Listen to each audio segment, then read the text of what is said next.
라디오 김우성의 생생경제. 애청자 여러분 안녕하십니까. 김우성 PD입니다. 트럼프 대통령의 행보가 연일 세계적 이슈로 부각되고 있습니다. 반이민 행정명령도 저항이 거세지고 있고 중국을 상대로 환율 조작국을 지정하겠다라는 움직임도 가시화되고 있습니다. 그런데 이 내용들 속속들이 보면 미국 자신에게도 이득될 것이 별로 없지만 괜히 그 사이에 끼인 한국이 큰 피해를 볼 수 있다, 이런 전망도 나오고 있습니다. 전문가와 함께 잠시 후 진단해 보겠습니다. 유커, 중국 관광객을 일컫는 말이죠. 중국의 사드에 대한 보복 조치로 관광객 줄 것이다, 이렇게 전망했는데 맞기도 하고 안 맞기도 합니다. 단체 관광객은 제한 조치에 걸렸지만 3355 개별적으로 여행 오는 이른바 싼커들은 늘고 있습니다. 앞으로의 여행 트렌드로 이렇게 자리 잡을 거다라는 전망도 나옵니다. 여기서 새로운 대책 나오지 않을까요? 전문가와 함께 확인해 보겠습니다. 목요일은 부동산 전망대 마련되어 있습니다. 설 지나고 주택담보대출은 줄고 있다, 이런 뉴스 들려오는데요. 부동산 시장의 흐름 또 이슈들 전해드리겠습니다. 2월 2일 목요일 김우성의 생생경제 지금 시작합니다.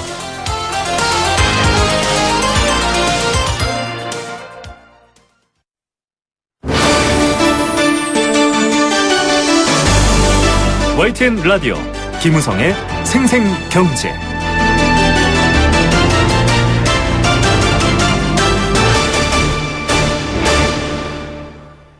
네, 첫 번째 생생 인터뷰 보내드리겠습니다.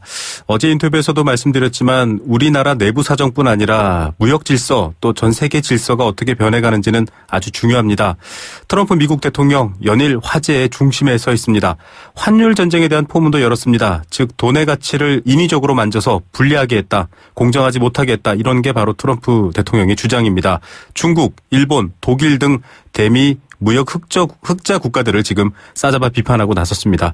우리나라도 여기서 좀 자유로울 수 없는 상황입니다. 환율 감시 대상국으로 지정된 바가 있기 때문입니다. 자, 이렇게 되면 환율 전쟁 속에서 여러 가지 경제적 조치들 또 보복 조치들이 가능할 수 있는데요. 우리는 어떻게 될까요? 또 미중 관계는 어떻게 풀려나갈까요? 전문가와 함께 이 문제 살펴보겠습니다. KDI 국제정책대학원 이시욱 교수와 얘기 나눠보겠습니다. 교수님 안녕하십니까? 예, 안녕하세요. 예, 앞서도 살짝 말씀을 드렸지만 이 환율 조작국 사실 일상적으로는 잘 듣지 않는 말인데요. 인위적으로 좀 조정한다, 이런 의미로 알고 있는데 어떤 내용입니까? 예, 일단 환율 조작국이라는 거는 쉽게 얘기해서 자국의 수출을 늘리려고 정부가 인위적으로 외환 시장에 개입해서 자국 통화 가치를 낮추는 겁니다. 그래서 수출 기업의 가격 경쟁력을 확보하려는 그런 국가들을 지칭하는 겁니다. 네. 근데 지금 미국의 경우에는 재무부에서 기준이 있는데요. 네. 지난 1년간을 기준으로 해서 대미 무역 흑자가 200억 달러 이상인 경우, 네. 그리고 GDP 대비 경상수지 흑자가 3% 이상인 경우, 그리고 마지막으로 GDP 대비 달러 순매수 비율이 2% 이상인 경우, 그래서 이 세 가지 조건이 다 만족했을 때 네. 환율 조작국이라고 합니다. 예, 결국은 미국에 수출하는 국가들은 달러 표시 수출 가격 때문에 이득을 얻을 수 있고 여러 가지 이점이 있는 부분에 대한 조치일 텐데 우리나라도 사실은 환율 감시 대상국에 지정된다, 여러 번 얘기가 나왔지 않습니까? 뭐 반덤핑 관세라든지 여러 지금 무역 제한 조치들이 사실은 직접 와닿기도 하는 상황인데 어떻게 봐야 할까요? 지금 중국과 미국의 갈등, 우리도 개입되어 있다, 이렇게 볼 수 있습니까? 예, 일단 우리나라는 지금 중국, 독일, 일본, 대만, 스위스와 같이 해서 이제 환율 관찰 대상국, 그러니까 환율 조작국은 아직 아니지만은 네. 충분히 개연성이 있다 그래서 환율 관찰 대상국으로 해서 모니터링 리스트에 지정이 돼 있고요. 네. 우리나라 같은 경우에는 아까 말씀드린 세 가지 기준 중에서 그 대미 무역 흑자가 200억 달러 이상이고요. 그래서 네. 한 234억 달러 정도 되고, 그 다음에 그 GDP 대비 경상수지 흑자 폭도 한 7.9% 정도 됩니다. 그래서 이 두 네. 가지 조건을 만족하고 있기 때문에 지금 저희들은 환율 감시 대상국으로 지금 지정되어 있는 상태입니다. 네. 자, 중국에 대한 환율 조작국, 좀 중국 측에서는 시진핑 국가주석이 다보스 포럼에서도 이런 말을 했었거든요. 보호무역은 어두운 방에 자신을 가두는 것이다. 그리고 좀 중국의 입장도 여러 가지 해석할 이 필요는 있다, 이런 얘기들이 나오고 있는데 어떻게 보십니까? 트럼프 행정부 환율 조작국 지정할까요? 일단 트럼프 지금, 자신도 볼 수 있지만은 트럼프에서 핵심 브레인이라고 해당하는 사람들이 이제 국가무역위원장으로 위촉되어 있는 그 피터 나바로 네. 교수나 또는 여기서 상무부 장관 지금으로 있는 그 윌버그 로스 같은 사람들은 대중 문제에 있어서 굉장히 강경합니다. 그래서 어쩌면 이게 뭐 단순히 경제 문제뿐만 아니라 이제 안보에 관련된 헤게모니까지 연결이 되겠죠. 그래서 사실상 중국이 너무 불공정하게 네. 여러 가지 측면에서 이득을 보고 있다는 그런 생각은 굉장히 공고하고요. 네네. 그리고 뭐 여러 가지 지금 그 트럼프 정부가 처음에 추진하고 싶어하는 뭐 감세라든지 뭐 재정 지출 늘리고 규제 철폐하는 부분은 사실 의회의 승인을 받아야 되는 부분이거든요. 그래서 네네. 조금 시간이 걸리니까 최근에 재반 조치를 보면은 트럼프 대통령께서 갖고 있는 재량권을 활용할 수 있는 여러 조치들 그런 네. 걸 위주해서 지금 하는데 이 환율 조작국 문제도 상당 부분 재량권이 있는 부분이라고 볼 수 있어서 향후의 귀추가 좀 주목되는 부분이 있습니다. 예, 이 미중 간의 거대한 또 무역 싸움을 어떻게 전망하느냐 우리 경제도 굉장히 중요한 요소고요. 또 예. 각각 개개의 국민의 생활까지 파고들 텐데 지금 몇몇 분들께서는 이런 얘기도 하더라고요. 중국 외환 보유고가 2013, 14년 정점으로 지금 계속 하락하고 있다.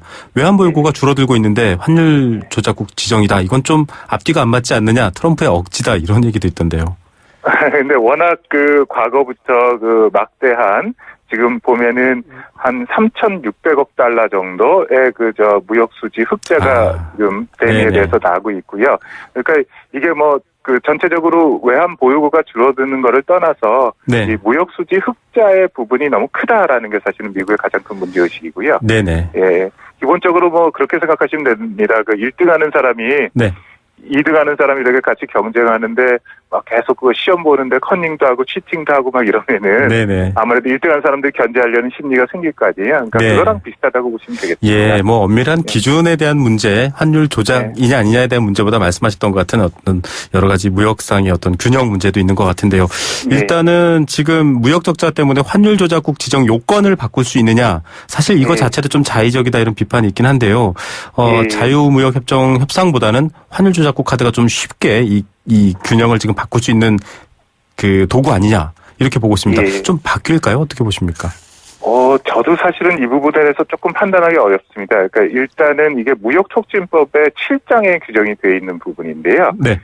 거기서 보면은 이제 아까 말씀드린 세 가지 요건이나 이런 얘기가 나왔는데 이게 요건을 바꿀 때 도대체 의회의 승인이 필요한 건지 또는 그냥 재량권에서 바꿀 수 있는지의 문제인데요. 네. 지금까지 대체적으로 얘기하는 거는 재량권에서 바꿀 수 있다라는 얘기가 좀 우세합니다. 그래서 그 얘기는 뭐냐 하면은 이제 4월에 다시 환율 보고서가 나오고 이제 환율 조작국 지정할 시점이 오는데 그때 반영될 가능성도 있다고 볼 수 있습니다. 예. 자, 그러니까 지금 다시 말해서 지정 요건을 바꾸는 것도 재량권화에서 가능하지 않을까 하는 생각은 들고 있는 거죠. 네, 수단을 다 동원해서 지금 어떤 통상이라는 수단을 갖고 우월적 지위를 유지하거나 또 자국 내국적인 어떤 정치에도 활용할 걸로 보이는 면이 있긴 한데 우리나라가 좀 걱정입니다. 일단 중국이 환율 조작국으로 지정되고 높은 수준의 여러 가지 불이익을 받게 되면 중간재 수출도 많이 하고 또 중국과의 어떤 교역이 25%나 되는 우리나라로서는 타격이 있지 않을까 이렇게 전망하고 있습니다. 어떻게 보십니까? 사실은 제가 트럼프 보호무역주의에서 가장 걱정하는 부분이 그겁니다. 혹시 통상 전쟁이나 그러니까 무역 전쟁이 일어나갖고 우리나라가 가뜩이나 중국에 대해서 수출 의존도가 지금 26% 정도거든요. 네. 지금 아주 과도한 수준입니다. 그런데 혹시 미국하고의 통상 마찰 때문에 중국에 대해서 조금 더 의존도가 높아진다 그러면 여러 가지 문제가 생길 것 같고요. 네. 그리고 아까 말씀하신 대로 의존도가 높다는 거는 중국의 경제가 하강 국면에 들어선다 그러면 저희한테는 아주 직격탄이 온다고 볼 수 있습니다. 그렇죠. 그래서 저희 KDI에서 지금 추정한 바로는 만약에 위안화가 네. 10% 정도 절상되면은 네. 중국 경제의 성장률 한 1%포인트 좀 낮아질 거라고 예상이 되고요. 네네. 그러면은 중국 경제가 한 1% 낮아지고 또 원화도 한 10% 절상된다고 가정하면은 우리 경제 성장률이 한 0.4에서 0.7%포인트 정도는 성장률이 좀 낮아지는 꽤 큰 거죠. 그러니까 지금 보면은 어떠면은 1%대의 경제 성장률도 우리가 감안을 해야 되는 그런 상황이라고 볼 수 있습니다. 네, 지금 2%대도 장밋빛이다. 일본의 노무라 같은 경우는 1%대를 주장하기도 했었는데 예. 더 낮아질 수 있는 요소가 이렇게 있다라는 점 때문이고요. 사실 이 성장률이 일자리라던가 산업 생태계를 바로 또 알아볼 수 있는 그런 것들이지 않습니까? 그렇죠. 결국은 경제가 얼마나 건강하냐를 보려 그러면은 결국 성장률이 어느 정도 되느냐, 예. 그 다음에 이제 고용 상황이 어떻게 되느냐, 그리고 마지막으로 이제 물가 수준은 어떤가요? 보통 이제 세 가지를 사람들이 일반적으로 많이 보는데요. 네. 성장률이 가장 중요한 지표라고 볼 수 있습니다. 네. 자, 이 미국의 보호무역 조치, 지금 여러 가지 이 입국에 대한 또 인종차별이라는 비판까지 받고 있는 조치들 때문에 굉장히 세계가 술렁거리고 있습니다. 앞서 말씀하셨던 것처럼 중국의 의존도를 줄여야 된다 이런 목소리가 나오고도 있습니다. 중국에 따라 굉장히 큰 영향을 받는다. 쉬운 얘기는 아니지만 그런 얘기가 나오고 있는데 지금 미국의 이런 조치는 중국에 대한 의존도를 더 높일 수 있다. 이런 우려가 나오고 있거든요. 어떻게 봐야 할까요? 예, 아까 말씀드린 대로 그럴 개연성이 굉장히 높다라고 볼 수 있고요. 특히 이제 예를 들어서 TPP 안 하겠다고 하고 네. 그래서 탈퇴하는 행정명령도 했었고 그렇다 보면은 조금 더 지역주의적인 성향이 강해질 수가 있고요. 그러면은 중국은 그 사이에 아시아권에서 이제 경제 안보 헤게모니 차원에서 그걸 확장하게 된다 그러면 우리나라는 경제뿐만 아니라 이제 안보 문제에 있어서도 조금 더 예속적으로 가게 될 가능성이 있어서 굉장히 우려되는 바가 큽니다. 네. 자, 이렇게 좀 걱정되는 부분들을 얘기했는데 사실 저희도 한번 이런 인터뷰를 또 다른 분과 나눈 적이 있었지만은 이 트럼프가 어떤 내부 지지층이라든지 대선 공약이라든지 이런 측면에서는 지금의 이 보호주의라든지 좀 배타적인 정책이 먹힐지 모르겠지만 장기적으로 이게 미국의 이익에는 과연 또 도움이 되나 이런 회의도 있던데요. 어떻게 보십니까? 일단 보호무역주의를 통해서 성장률을 제고하겠다는 거는 사실은 실현 불가능한 공약이라고 저는 판단을 합니다. 네. 과거의 저희 역사적인 경험을 봐서도 그렇고요.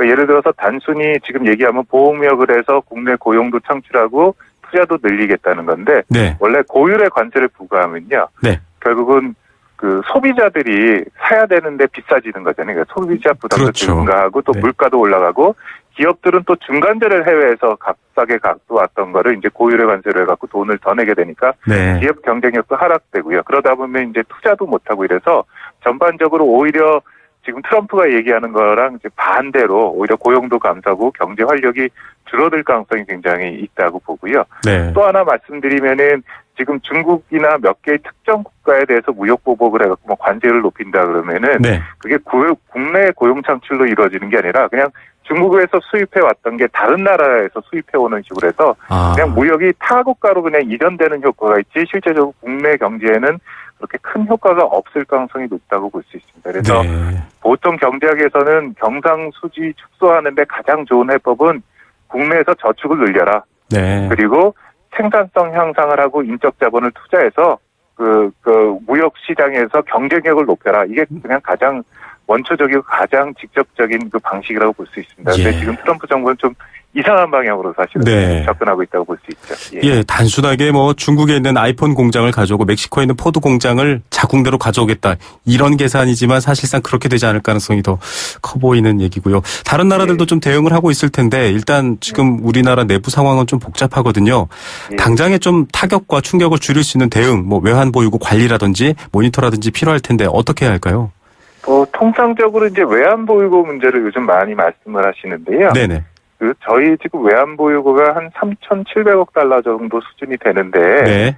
이게 보통 외환 보유고가 저희들이 IMF 외환 위기 때도 그렇고 이제 계속 문제의식이 있는 게 단기 채무가 네. 얼마나 되느냐에 따라서 우리가 돈을 많이 갖고 있어도 채무로 이제 돈을 다시 줘야 되면은 문제가 되잖아요. 그렇죠. 근데 단기 채무 비율이 이제는 많이 줄여서 30% 미만이거든요. 네. 그리고 우리 경제 지금 상황이었을 때 한 3,700억 달러 수준이라 그러면은 외환 보유고를 더 늘려야 된다든지 이런 거는 꼭 필요한 정책은 아니라고 볼 수 있습니다. 네네. 그런데 반면에 이제 또 지금 경제가 어려워질 거로 예상하니까 예를 들어서 정부가 재정 지출을 늘려라. 그리고 한해는 금리를 내려라. 이런 얘기를 많이 할 텐데요. 네네. 앞으로 우리가 이게 단발성으로 한 번만 일어나는 게 아니라 계속 여러 번에서 샥이 오고 불확실성이 좀 많은 상황이기 때문에 네. 어떤 시점에 재정 지출을 늘려야 될지 어떤 시점에 금리를 내려야 될지의 문제는 좀 더 차분히 좀 지켜봐야 될 것 같고요. 네. 정부가 지금 제일 중요하게 해야 되는 문제는 조금 중장기적인 시각에서 앞으로 이제 보호주의 무역 한파가 계속 지속되고 국제 경기의 어떤 불확실성이 계속 지속될 가능성이 있으니까 중장기적으로 이런데 그 좀 견디는 능력을 늘리는 체질 개선, 경제 구조 개선, 네. 그러니까 예를 들어서 좀 구조 조정이나 이런 것도 좀 순차적으로 제대로 좀 이루어져야 될 것 같고요. 네네. 그 외에도 내수 시장 어떻게 육성해야 될지의 문제. 그래서 다양하게 조금 중장기적인 과제를 지금 챙겨봐야 되는 시점이라고 볼 수 있습니다. 항상 단기적으로 뭐를 해결하려 그러면은 계속 이 상황이 지속될 수밖에 없거든요. 예. 그러니까 중장기적으로 우리가 어떤 경제 구조로 해서 어떤 체질로 유지할 것이냐, 이게 오히려 지금 시점에선 저희가 고민해야 되는 더 중요한 문제라고 볼 수 있습니다. 예, 갑작스럽게 닥친 단 한 번의 위기가 아니라 앞으로 상수처럼 항상 닥칠 위기이기 때문에 장기적 계획으로 좀 플랜을 짜야 된다. 맞는 말씀이신 것 같습니다. 네, 오늘 말씀 여기까지 듣겠습니다. 교수님 감사합니다. 예, 감사합니다. 네, KDI 국제정책대학원 이시욱 교수였습니다. YTN 라디오 김우성의 생생경제. 네, 함께 느끼는 우리 경제의 경제 공감 사전입니다. 경제에 등장하는 다양한 이야기들 여러분과 함께 생각하고 나눠보는 시간입니다. 의견 보내주시면 추첨을 통해서 도심 속 꿈의 놀이터 일산 원마운트에서 워터파크 이용권 드립니다. 1683년 300년 커피 문화와 전통이 있는 비엔나 커피하우스에서 원두커피도 보내드리고 있습니다. 단문 50원, 장문 100원의 정보 이용료 부과되는 샵 0945번 문자로 참여하실 수 있습니다. 오늘 경제 공감 사전의 주제는 환율입니다.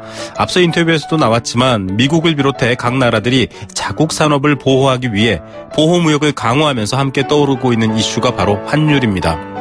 환율이란 내 나라의 통화와 다른 나라의 통화의 교환 비율을 말합니다. 1달러를 같은 값이면 1,000원보다 900원짜리 상품을 사는 게 맞겠죠. 달러에 대한 자국의 가치를 떨어뜨리면 그만큼 수출에서 유리해지기 때문에 그 나라는 달러를 사들이고 자국 통화를 풉니다. 그런 방식으로 자국 통화를 경쟁력 있게 만든다라는 건데요. 이게 여러 가지 조건에 부합되면 환율 조작국이다. 이게 바로 미국의 논리이기도 합니다. 그런데 해외여행 가시거나 또 가까이에서 이런 원달러 환율 변화 보신 분들은 알고 있으시겠지만 사실은 좀 미국이 의도적으로 조작하는 것을 좀 지정한다 이런 비판도 나오고 있습니다.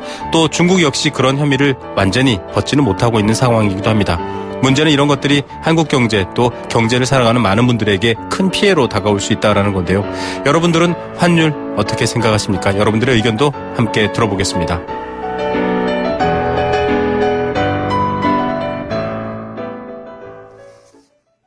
생생경제 일부 포스코와 함께했습니다. 캠페인 듣고 경제 톱뉴스로 돌아옵니다. YTN 라디오 캠페인. 물 없는 한라산, 물 없는 제주 바다를 상상할 수 있나요? 제주의 아름다운 자연과 풍경은 깨끗하고 건강한 물이 있기에 가능합니다. 제주를 아름답게 만들어주는 건강한 물은 우리의 몸과 마음도 아름답게 만들어줍니다. 건강한 몸과 마음을 지키는 일. 아름다운 물을 사랑하고 지키는 일에서부터 시작됩니다. YTN 라디오 아름다운 물 캠페인은 광동제약과 제주특별자치도 개발공사와 함께합니다.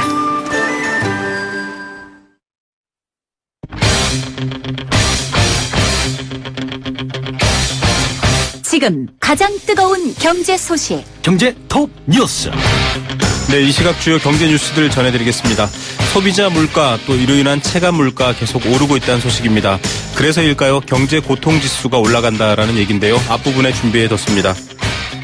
삼성 총수 일가가 받는 배당금 얼마나 될 것 같습니까? 일반인들은 좀 가늠하기 어려운 금액인데요. 3천억 원이 된다고 합니다. 관련 소식도 준비해놨습니다. 이 시각 경제톱 뉴스 비즈니스워치 김춘동 기자 연결합니다. 안녕하십니까? 네, 안녕하세요. 소비자 물가가 4년 3개월 만에 가장 크게 올랐다라는 얘기인데요. 어떤 상황입니까? 통계청이 올해 1월 소비자 물가 동향을 발표를 했습니다. 지난달의 소비자 물가 지수는 작년 같은 달보다 2%가 올랐는데요. 2012년 10월 이후에 4년 3개월 만에 가장 높은 상승률을 기록을 했습니다. 소비자 물가는 작년 5월부터 0%대를 유지를 하다가 9월 이후에 4개월 연속 1%대로 올라섰는데 지난달에는 2%마저 좀 넘어선 겁니다. 네. 조류 인플루엔자 여파로 이 달걀 수급난이 본격적으로 좀 반영이 되면서 이 달걀 값이 60% 넘게 뛰었고요. 무와 당근 가격도 배 이상 올랐고 배추 역시 80% 가까이 급등을 해서 이 농축수산물 가격이 좀 많이 올랐습니다. 국제유가가 반등하면서 석유류 제품과 교통, 공업 제품 관련 물가도 좀 많이 올랐다고 합니다. 예. 자, 이렇게 지수상 오르면 실제로 체감하는 물가 더 많이 오를 텐데요. 네, 맞습니다. 이 서민들의 체감 물가에 큰 영향을 미치는 생활 물가 지수는 2.4%가 올랐는데 그 4년 11개월 만에 상승폭이 가장 컸습니다. 농축수산물 가격이 많이 오른 탓에 특히 식품이 4.4%나 오르면서 이 생활 물가 상승을 견인을 했는데요. 이 생활 물가가 큰 폭으로 오르면 이 체감 물가 상승률도 좀 높아지게 됩니다. 이 식료품과 비주류 음료 상승률이 5.3%에 달했고요. 이 소비자들이 자주 사 먹는 채소와 과일 등의 물가인 신선식품 지수도 12%나 급등했습니다. 신선식품 지수는 작년 9월 이후에 계속 두 자릿수 상승률을 유지를 하고 있는데 특히 이제 신선 채소가 18% 가까이 오르면서 신선식품 상승률을 좀 주도를 했습니다. 네, 먹거리 물가까지 이렇게 올라가면 힘들 수밖에 없는데 그래서 경제 고통 지수라는 게 있는데 역시 올라가고 있죠. 네, 그 정세균 국회의장실에서 이 한국갤럽에 의뢰를 해서 전국의 만 19세 이상 남녀 1,030명을 대상으로 설문조사를 했는데요. 지난해 체감 경제 고통 지수가 23.7%에 달했습니다. 이 정부의 공식 지표에 따른 고통 지수가 2%에 그친 것과 비교하면 무려 12배나 높은 건데요. 이 경제 고통 지수는 물가 상승률과 실업률에 합해서 이 국민소득 증가율을 제한 건데 이 체감 경제 고통 지수가 정부의 공식 경제 고통 지수보다 크게 높은 이유를 보면 이 물가 상승률과 실업률은 체감 지표가 공식 지표보다 훨씬 더 높고 이 경제 성장률은 공식 지표보다 훨씬 더 작기 때문으로 좀 풀이가 되고 있습니다. 네, 물가 인상 2.4% 이렇게 발표하면 사실 많은 분들이 무슨 소리냐, 더 힘들다 이렇게 얘기하는데 바로 그 차이인 것 같고요. 네. 그래서인지 소비자 물가 실업률 체감 지표와 공식 지표 차이 크게 나타났네요. 네, 지난해 소비자 물가 상승률은 1%에 그쳤는데요. 이 체감 물가 상승률은 9%에 달해서 이 공식 지표의 9배에 달했습니다. 이 식료품을 비롯해서 국민 생활에 밀접한 항목 위주로 물가가 뛴 점이 이 체감 물가 상승을 좀 이끈 것으로 풀이가 되고 있고요. 실업률 역시 공식 지표는 3.7%였는데 이 체감 실업률은 7.7%포인트나 높은 11.4%에 달했습니다. 일할 의사가 있고 일자리가 있으면 당장 일할 수 있지만 구직 활동을 하지 않거나 또 오랜 구직 활동 후에 일자리를 얻지 못해서 취업 자체를 아예 포기한 계층이 공식 실업자에서 좀 제외됐기 때문입니다. 또 이 경제 성장률 역시 공식적으로는 2.7%였는데 체감 성장률은 마이너스 3.3%를 기록을 해서 체감 경제는 최악의 수준인 것으로 그렇게 나타났습니다. 네. 자, 이와 좀 반대되는 얘기이긴 한데 삼성 총수 일가 배당금을 받죠. 여러 가지 활동에 대한 돈을 받게 되는데 3천억 원 가까이 된다고요? 네, 금감원 전자공 시스템에 따르면 올해 이건희 삼성 회장의 배당금이 재벌 총수 중에서 가장 많은 것으로 나타났는데요. 이 회장이 올해 받는 배당금은 삼성전자 1,374억 원, 삼성생명 498억 원 등을 비롯해서 1,902억 원에 달해서 작년보다 200억 원 가까이 늘어난 것으로 좀 집계가 됐습니다. 이재용 부회장은 작년보다 100억 원 가까이 늘어난 468억 원의 배당을 받게 됐는데 그러면서 이건희 이재용 부자를 비롯해서 이 삼성 총수 일가가 올해 받게 될 배당금 규모가 1,830억 원에 달하는 것으로 좀 나타났습니다. 네, 3천억이 육박한데요. 네. 자, 이 이재용 부회장의 배당금이 정몽구 현대차그룹 회장의 배당액도 앞질렀다 이런 얘기도 나왔습니까? 네, 이 정몽구 회장은 올해 현대차와 현대제철 중에서 모두 460억 원 정도의 배당금을 받을 것으로 보이는데 이재용 부회장이 468억 원이니까요. 처음으로 좀 추월을 당할 것으로 보입니다. 정몽구 회장의 아들인 정의선 현대차 부회장은 239억 원 이상의 배당금을 챙길 것으로 보이고요. 이 다른 그룹의 총수를 살펴보면 최태원 SK그룹 회장이 450억 원, 고범무 LG그룹 회장이 250억 원, 또 이명희 신세계그룹 회장이 100억 원 정도의 배당을 챙길 것으로 보이는데 이 상장 계열사들이 추가로 배당을 할 수도 있고 또 비상장 계열사까지 합하면 총수들이 받는 이 배당금은 더 늘어나게 될 것으로 보입니다. 네, 자 이만큼 버는 수입일 텐데 월급쟁이들은 버는 수입의 일정 부분을 세금으로 내지 않습니까? 네. 이분들도 여기에 세금 다 내시는 건가요?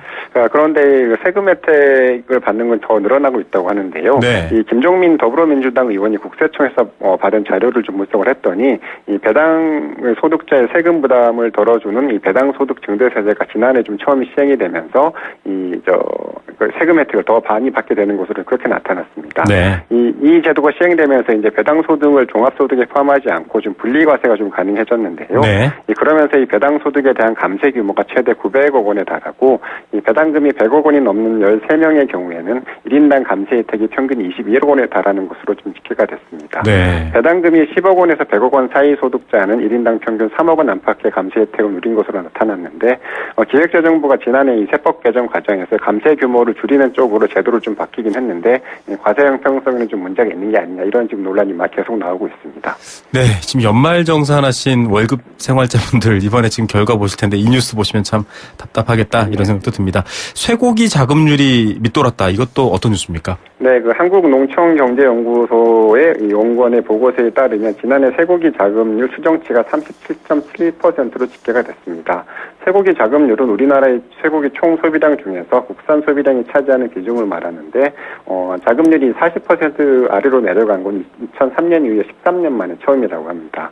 이 연구원은 쇠고기 수입량이 꾸준히 늘어날 경우에 이 자급률도 계속 떨어질 것으로 좀 전망을 했는데요. 네. 실제로 지난해 쇠고기 수입량은 전년 대비 21%나 늘어난 36만 2천 톤을 기록을 하면서 쇠고기 수입이 전면 자유화된 2001년 이후에 최대를 기록했다고 합니다. 네, 이런 상황이면 한우 농가도 힘들 것 같고요. 네. 자, 부자들에 대한 재미있다고 표현해도 될까요? 2017년 부자 보고서가 나왔는데 네. 6시간이라고 한 달에 1,000만 원 쓴다. 이건 어떤 내용입니까? 예, 그 하나금융경영연구소가 금융재산이 10억 원 이상인 부자 고객 1,028명에 대해서 설문조사를 해서 네. 이 부자 보고서를 발간했는데요.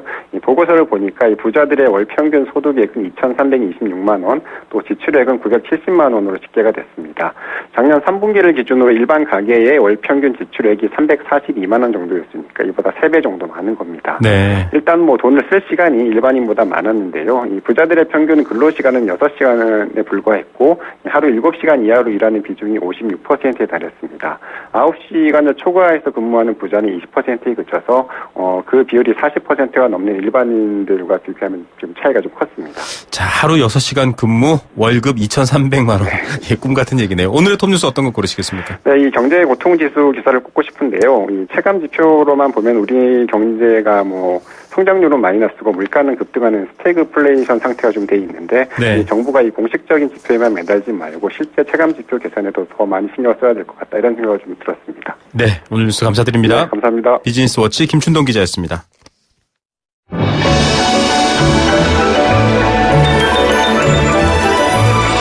오늘의 경제를 들여다보는 시원한 창. YTN 라디오 김우성의 생생경제 생생인터뷰.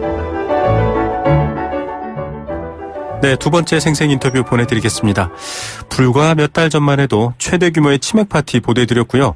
천송이 코트 이야기는 경제뉴스의 단골 메뉴였습니다. 하지만 사드 배치로 인한 갈등이 국내에서도 뿐만 아니라 중국과의 갈등으로 확산이 됐고 중국 관광 특수는 흔들린다 이런 보도들이 계속 나왔습니다.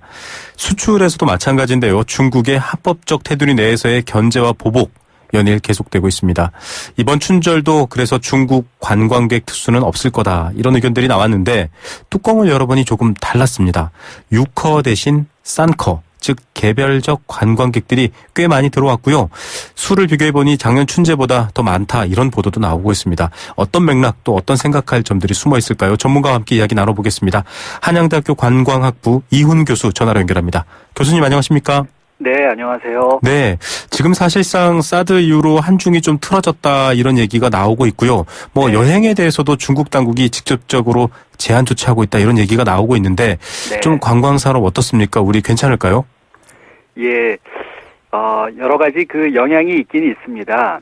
우선 이제 간접적인 영향하고 직접적인 영향이 있는데요. 네. 간접적으로는 우리 그 한류 연예인들이 모델로 나오는 화장품 광고나 제품에 대한 제한들, 네. 또 한류 드라마나 공연에 대한 제한 등으로 인해서 한류가 또 관광에 긍정적인 영향도 많이 미쳤었는데 네. 이런 영향이 좀 축소되는 것이 간접적인 영향일 것이고요. 네네. 직접적으로도 작년에 관광객을 한 20% 줄이겠다 이렇게도 얘기하고 맞습니다. 네, 그리고 단체를 위한 전세 비행기 같은 걸 불허했어요. 네. 비자 발급도 좀 제한하고요. 네. 이런 것 때문에 작년에 치맥 파티나 삼계탕 상 파티 뭐 이런 식으로 몇천 명이 한 번에 오던 네. 그런 단체나 인센티브 관광의 형태들은 좀 어려워진 것으로 생각됩니다. 예. 좀 어떻게 보면 그런 의미에서의 분위기는 바뀌었다 이렇게 볼 수 있는데 네. 요즘 오늘 전화드린 이유기도 하지만 싼커 저는 이런 표현을 처음 봤습니다.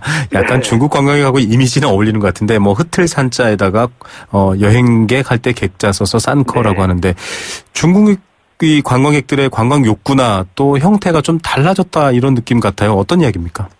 예, 그렇습니다. 단체 관광객에서 이제 개별 관광객으로 좀 전환되고 있다 이런 이야기인데요. 네. 심리학자들도 우리가 하는 인간이 하는 단일 행동 중에 가장 행복감이 높은 행동을 여행이라고 이야기를 합니다. 아, 네, 그렇군요. 예, 이동과 여행의 욕구 충족 행동은 뭐 지속이 될 텐데요. 다만 이제 이런 중국 정부의 정책 같은 걸 통해서 단체 위주의 그 여행의 형태들은 영향을 좀 많이 반면에 네. 지금 이제 쌍커로 불리는데 중국인들의 개별 관광이죠. 네. 이 형식은 상대적으로 영향을 적게 받습니다. 네. 그리고 이미 개별 여행 형태가 한 65% 정도를 차지하고 있기 때문에요. 아, 이미 그만큼 되는군요. 네. 네네. 이 이제 주요한 관광의 형태는 개별 여행이라고 보는 게 맞습니다. 네. 특히나 이제 80년대 이후에 버링하우라든지 90년대 지우링하우 같은 이런 이제 새로운 젊은 세대들 같은 경우는 네. 또 문화적 취향이라든지 행동 유형 이런 것들로 봤을 때 개별 여행객으로 전환되는 그 형태들이 더 높습니다. 예. 자, 우리의 예를 봐도요, 과거에는 뭐, 정말 이 버스 대절에서 가는 관광들, 동남아로 또 많이 다니신 분들, 요즘은 하나, 둘, 삼, 삼, 오 이렇게 갔다 오시거든요. 그만큼 이제 대형 버스에 집단 관광객들이 와서 뭐 식당에 가서 밥 먹고 일제히 소비하고 이런 풍경은 바뀌었다라는 말인데, 그렇다면 우리의 관광 산업도 좀 이 싼 커들, 개별적으로 오시는 분들을 위해서 좀 변화해야 되지 않습니까? 예. 좀 변해야 되죠. 대부분의 이제 관광 행동 초기에는 이렇게 그 단체형이고 패키지를 통해서 가는 경향들이 많은데요. 네. 이제 관광 경험이 높아지면서 개별적으로 자유여행을 하는 방식으로 좀 변하죠. 네. 그러면서 이 사람들이 원하는 관광의 컨텐츠나 문화 행사를 통해서 문화 체험형 그런 관광이 좀 많아지고요. 따라서 우리도 그 맞춤형의 관광 콘텐츠나 관광 상품으로 좀 전환되는 것들이 필요합니다. 네. 이렇게 개별 한두 사람의 어떤 개인적 취향, 다양성을 위한 경험으로 좀 변해야 된다라고 말씀하셨는데요. 네. 그렇게 될 경우에 사실 중국 정부가 여행 제한 조치라든지 어떤 외교적인 표현하는 보복을 해도 사실은 영향을 안 받겠네요. 상대적으로는 훨씬 적게 영향을 받습니다. 네. 지금 정책적으로 제한할 수 있는 게 이제 가장 크게는 비자 발급 같은 걸 조금 네. 어렵게 하는 방식인데요. 이거는 단체가 됐을 경우에 적용이 되고요. 네. 개별적인 여행객에는 그렇게 아주 직접적인 정책의 영향을 덜 받기 때문에 네. 개별 여행객으로 그걸 대상으로 주 대상으로 하는 관광 마케팅 같은 것들이 더 중요한 그런 시점이 되었습니다. 예. 자, 지금의 좀 난국을 돌파할 수 있는 돌파구 같다라는 생각도 들고요. 또 장기적으로는 좀 이렇게 가는 게 맞지 않나 이런 생각하시는 분들도 있을 텐데요. 명동 같은 경우에도 사실은 과거에 중국 관광객들 실은 버스들이 여러 대가 내리고 네. 뭐 정말 한 100명, 몇백 명 되는 분들이 싹쓸이 쇼핑 싹 해가고 이게 이른바 좀 관광 수입 내지는 이 전략이었는데 그런 특수 같은 것들은 좀 사라지겠다 이렇게 봐도 되나요? 어떻습니까? 예, 한편으로 뭐 사라진다기보다는 조금 변화가 있을 거라고 보는 게 맞고요. 네. 아직도 쇼핑은 한국의 관광 콘텐츠 경쟁력에서 보면 세계 2위 수준입니다. 아, 높군요. 예, 면세점 같은 데는 뭐 아주 전 세계적으로 가장 그 경쟁력이 높고요. 네. 작년에도 한 12조 원 이상의 매출을 이야기하고 있기 때문에 네. 상당한 그 수준입니다. 뭐 백화점이나 재래시장들도 마찬가지고요. 또 국가적으로 시행하는 코리아 그랜드 세일 같은 것도 효과가 굉장히 높습니다. 네네. 그런데 이제 점차 중국인들도 관광 경험이 높아지고 또 젊은 층들 같은 경우는 온라인 정보 등 굉장한 그 많은 관광의 정보를 가지고 있어서 네. 가격도 비교하면서 스마트한 관광 행동들을 하는 경향이 나타납니다. 네. 그래서 무분별한 이제 쇼핑에서는 지혜로운 쇼핑, 또 대형 마트 등 저렴한 장소를 방문하는 쇼핑 등으로 이제 바뀌고 있기 때문에요. 네. 이제 아주 관광 특수가 없어진다 이렇게 보기보다는 쇼핑이나 행동에 있어서 변화가 나타나고 있다 이렇게 보는 게 맞는 게 아닌가 생각합니다. 예, 말씀하신 교수님 말씀을 들어보면 우리 내부를 들여다봐도 우리도 역시 블로그라든지 여행기를 보고 뭐 다 비교해서 가는데 중국이라고 또 그렇게 안 하라는 법이 없으니까요. 네, 같아지는 것 같기도 합니다. 결국 그 싼커의 스마트 쇼핑과 관광 이런 것들이 키워드처럼 또 대안처럼 보이기도 하는데 그렇다면은 뭐 교수님께서 여러 번 예전에도 말씀해 주셨지만 서울에 편중되고 한두 군데 편중된 것이 아니라 좀 인프라를 구축해서 다양한 체험을 느끼게 한다. 이런 얘기 하셨던데 지금 육성책이나 지원책도 좀 그렇게 바뀌어야 되지 않습니까? 예, 그렇죠. 이제 개별 여행 계획을 위해서 좀 정책이나 지원들이 좀 필요합니다. 그런데 우선적으로는 그 FIT 개별 여행 계획에 대한 그 조사나 연구들이 좀 부족해요. 네. 그래서 주기적으로 이런 연구, 조사, 인터뷰, 뭐 빅데이터 분석 같은 것들이 좀 필요하고요. 네. 둘째로는 관광의 연계 체계를 만들어 주어야 하는데요. 네. 지금 그 개별 여행객들 같은 경우에 가이드 없이 장소를 찾아다니고 그렇죠. 교통수단을 이용해야 돼요. 그래서 관광 정보와 안내 체계 같은 것들이 개별 여행객이 좀 잘 인식할 수 있도록 보완돼야 되고 또 대중교통 같은 게 관광지까지 잘 연계는 안 돼 있습니다. 네네. 큰 도시까지는 가 있지만 거기서부터 관광지가 좀 가기가 불편해요. 네. 이런 것들을 좀 잘 마련해야 되고요.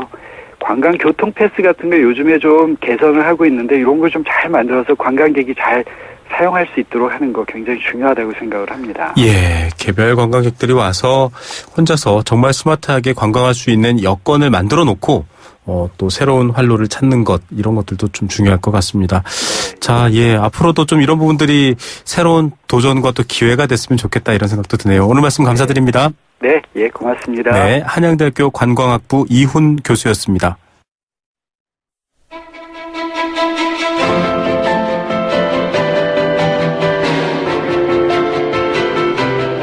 부동산 어디로 가고 있는지 시원하게 보여드립니다. 생생경제 부동산 전망대. 네, 목요일은 부동산 전망대 마련해 있습니다. 설 명절 보내고 오신 분들 지역의 분위기 또 서울의 분위기를 비교하기도 합니다. 아, 지역은 잘 되던데 서울은 힘들어. 아니면 뭐 정반대 얘기를 하시는 분들도 있는데요. 요즘은 큰 차이 없다 이런 말씀하시는 분들 많더라고요. 전체적으로 부동산 시장 숨고르게 하고 있다 이런 얘기는 계속해 드렸지만 또 미묘한 변화들이 감지되기도 합니다. 설 연휴 이후의 부동산 시장과 여러 상황들 알아보겠습니다. 리얼투데이 장재현 리서치팀장 전화로 연결합니다. 안녕하십니까? 예, 안녕하세요. 네, 보통 통상 이 시기를 주택거래 비수기다 이렇게 얘기는 하고 있습니다. 네네. 그런데 주택담보대출이 감소됐다 이런 소식이 들려오거든요. 네네. 이게 사실은 뭐 변화가 특별한 건지 또 지금 부동산 시장의 흐름이 달라진 건지 궁금한데요. 일단은 지난 2일 KB를 비롯한 주요 은행들 건에 따르면 1월 주택담보대출 비중이 약 378조 원 정도에서 2조 정도가 줄어들었다고 발표를 했거든요. 그래서 전월 대비해서 감소세를 보인 거는 이제 지난 2015년 6월 이후 한 1년 7개월 만에 처음이다 이런 이야기가 돌고 있습니다. 아무래도 주택 시장이 지금 최근에 비수기인데다가 또 집값이 많이 오른 것이 기대감이 약해지면서 이제 예전처럼 대출을 내서 집을 사는 사람들이 좀 줄어들었기 때문인데요. 실제 서울 부동산 정보광장에 따르면 1월 서울 아파트 매매 거래량이 약 4,438건으로 1년 전에 비해서 약 28%가 줄었고 기타 지역들도 역시 한 20%에서 30%가량 거래량이 크게 감소한 것들이 보입니다. 그래서 이게 단순히 서울만 줄어든 게 아니라 전국적인 어떤 부동산 거래량이 많이 줄어들었는데요.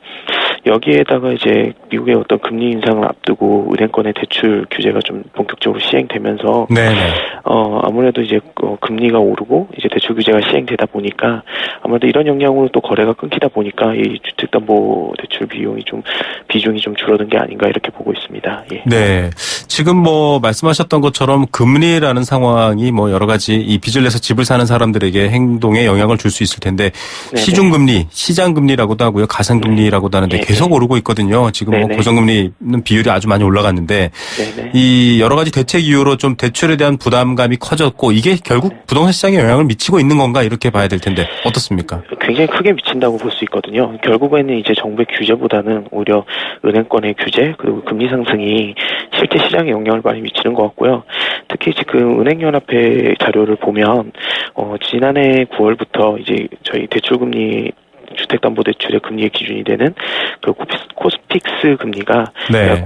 지난해 9월부터 계속 상승하고 있거든요. 그래서 4개월 연속 상승하고 있고 지금 최근에 주택담보대출의 고정금리가 약 3.3에서 한 4.8% 정도 되거든요. 이는 이제 지난해 비해서 조금 한 0.02에서 0.05 정도 오른 수치고 또 지난해 9월에 비해서도 약 1.5% 정도까지 계속 오르고 있는 상황이기 때문에 이런 부분이 굉장히 큰 영향을 미치고 있는 것 같고요. 또 정부가 지난해 11.3 대책 이후로 이제 가계부채 관리 방안 일환으로 원래 분할 상환을 원칙으로 하는 여신 심사 선진화 방안 가이드라인을 좀 발표하면서 이 시장 금리 인상은 또 계속되고 있고 또 대출 규제를 하다 보니까 바로 그 거래량이 줄어들었거든요. 네. 그래서 실제 이런 어떤 금리 상승과 또 어떤 대출 규제가 같이 이렇게 이루어지면서 아마 이런 주택 시장이 조금 더 악영향을 미치고 있는 게 아닌가 이렇게 보고 있습니다. 네, 결과적으로 뭐 어떤 면에서는 약발이 먹혔다 이렇게 볼 수도 있겠지만 바꿔 말하면 이제 대출을 통해서 집을 사는 건 굉장히 조심스러워졌다 이렇게 볼 수 있을 텐데요.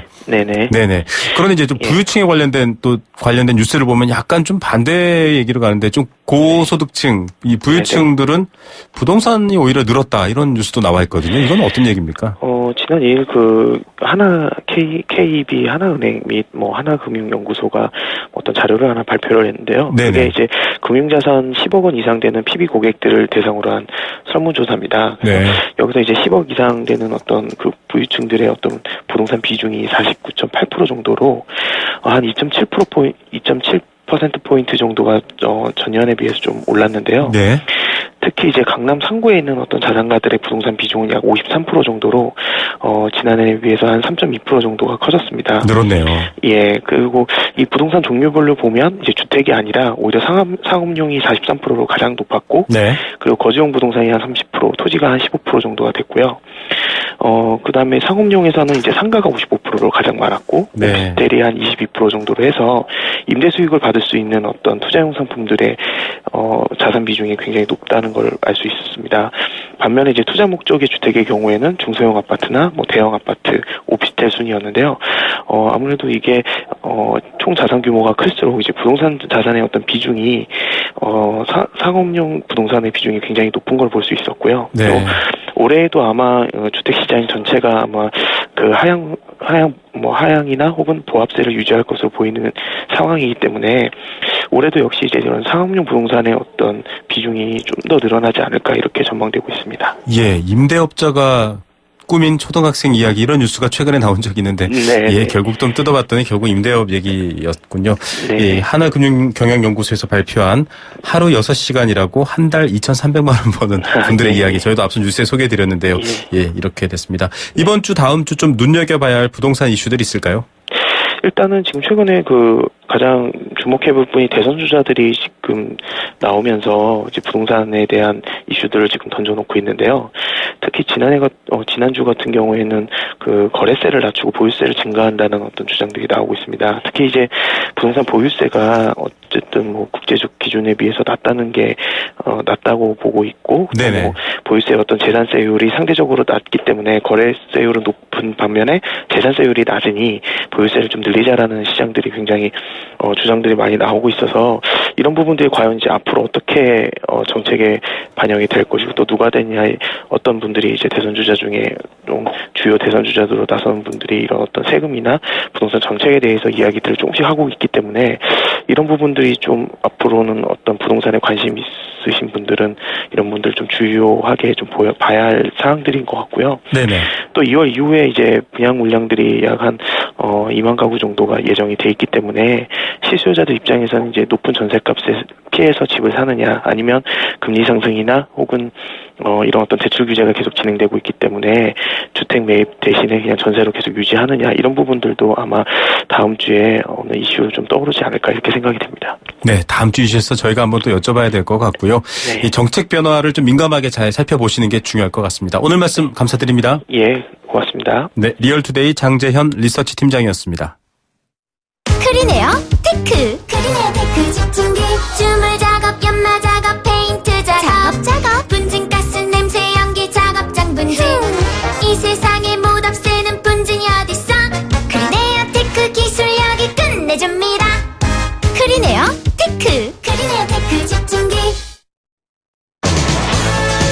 네, 생생경제 포스코와 함께했습니다. 5316님은 봉제업 하고 계시는데요. 일본에 수출하기 때문에 환율 영향받아서 조금만 차이 나도 힘듭니다. 예, 좀 환율도 안정되고 좀 여러 가지 수출하시는 분들한테 숨통 트였으면 좋겠습니다. 오늘 선물 받으실 분은 6365님 커피 원두 선물로 보내드리겠습니다. 주택담보대출 받고 있다고 하는데요. 원금보다 이자가 많습니다. 언제쯤 끝날까요? 라고 하셨습니다. 예, 빨리 끝났으면 좋겠습니다. 저희도 응원 드릴게요. 내일 오후 3시 10분 힘이 되는 경제로 다시 찾아오겠습니다. 김우성의 생생경제였습니다.